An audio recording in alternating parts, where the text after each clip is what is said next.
Good morning बेटा। आज हम करेंगे ओम्स लॉ। अगला टॉपिक हमारा फैराडेज लॉज ऑफ इलेक्ट्रोलाइसिस के बाद का।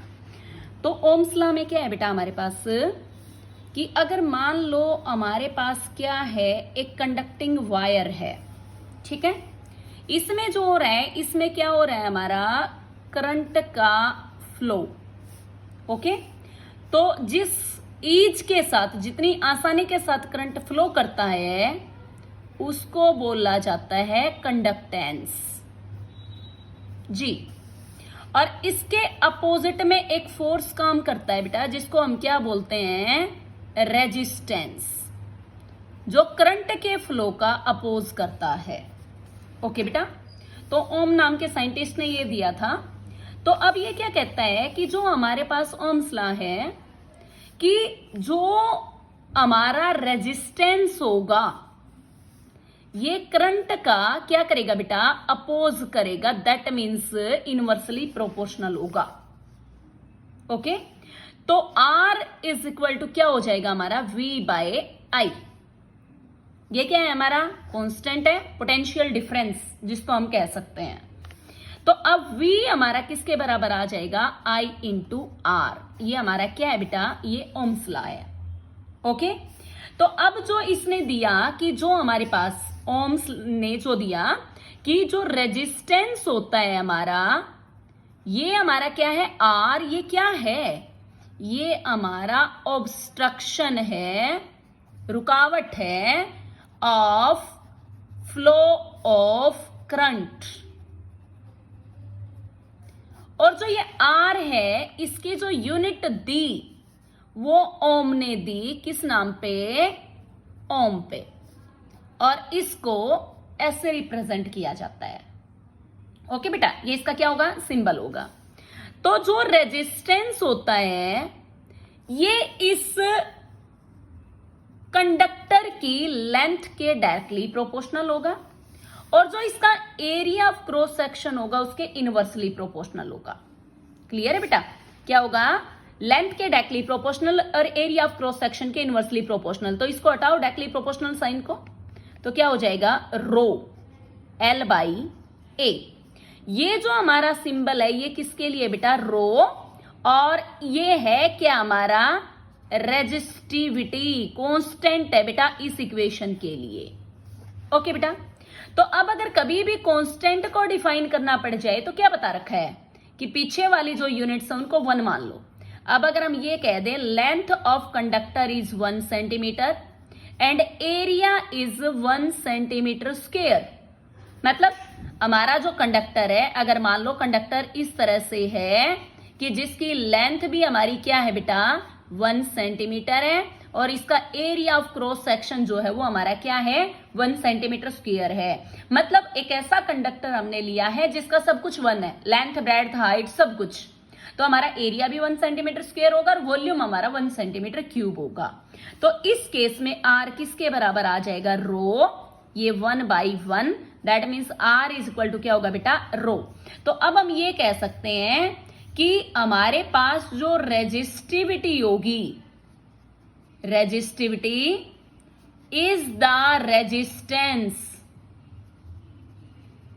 Of a conductor when length is 1 centimeter and area is 1 centimeter square of conductor। Conductor की जो लेंथ ली है वो हमने 1 सेंटीमीटर लिया और area of cross section 1 centimetre square लिया है बेटा। तो हमारे पास क्या होगा यहां पे, R is equal to rho L by A। तो अब हमने क्या कहा था कि लेंथ हमारी 1 सेंटीमीटर और area of cross section 1 centimetre square, उस केस में R हमारा रो के बराबर आ जाएगा। ओके बेटा, तो अब जो रो आया हमारा, ये हमारा क्या है, ये हमारा है रेजिस्टिविटी, या हम इसको क्या कॉल कर सकते हैं, स्पेसिफिक रेजिस्टेंस। मतलब ये रेजिस्टेंस ही है, कब, जब सब कुछ स्पेसिफिक कर दिया हमने, मतलब सब कुछ 1 कर दिया, length 1, height 1, breadth 1, area 1, volume 1। उस केस में जो हमारी रेजिस्टिविटी है और रेजिस्टेंस से बराबर हो जाता है। मतलब एक ऐसे कंडक्टर के केस में जहां पे सब कुछ 1 हो, उस केस में रेजिस्टेंस और रेजिस्टिविटी बराबर मिलेंगे बेटा। तो अब हम इसको देखते हैं, क्या है हमारा ये, इसकी यूनिट निकालते हैं। तो रेजिस्टेंस एरिया अपॉन लेंथ। तो रेजिस्टिविटी की यूनिट क्या आ जाएगी बेटा, ये हमारा क्या हो गया ओम, ये हो गया सेंटीमीटर स्क्वायर और ये हो गया हमारा सेंटीमीटर। एक से हम कैंसिल कर देते हैं।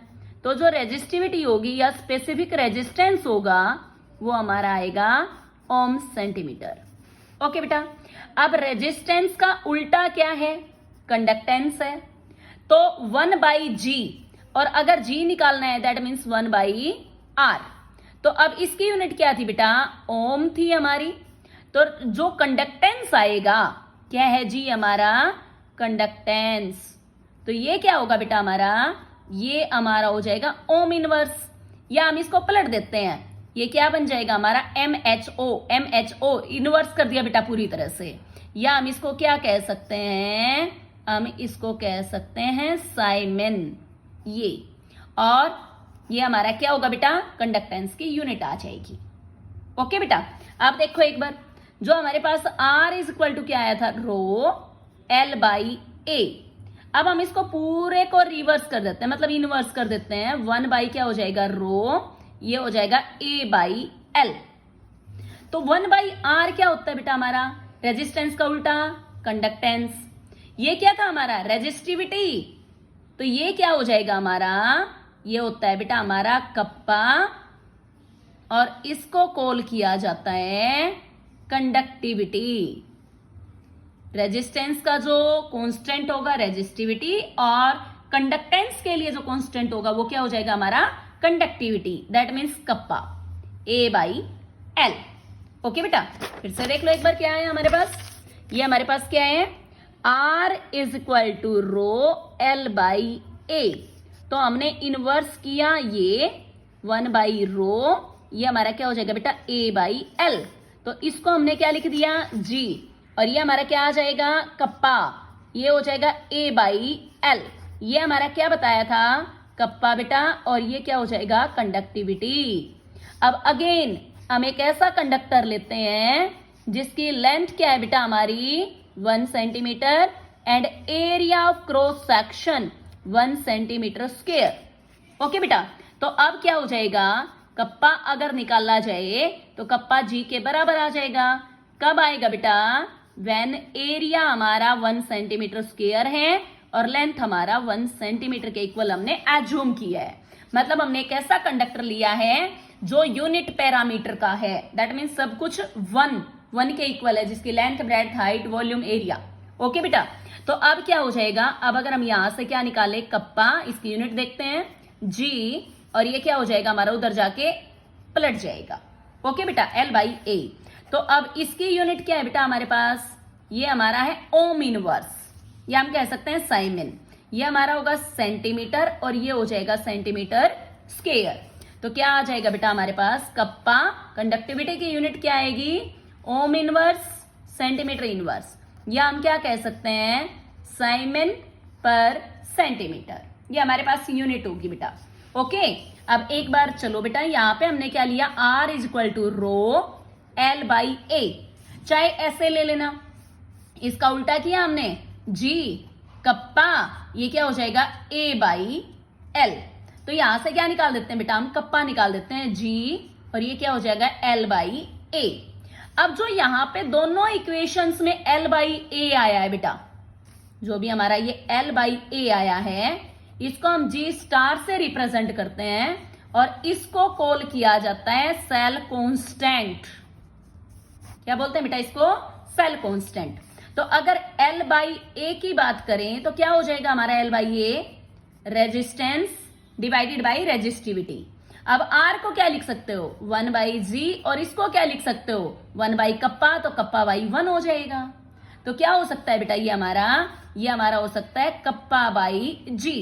मतलब L/A जो सेल कांस्टेंट आया है वो हमारा क्या हो सकता है बेटा, रेजिस्टेंस डिवाइडेड बाय रेजिस्टिविटी, ये कह सकते हैं।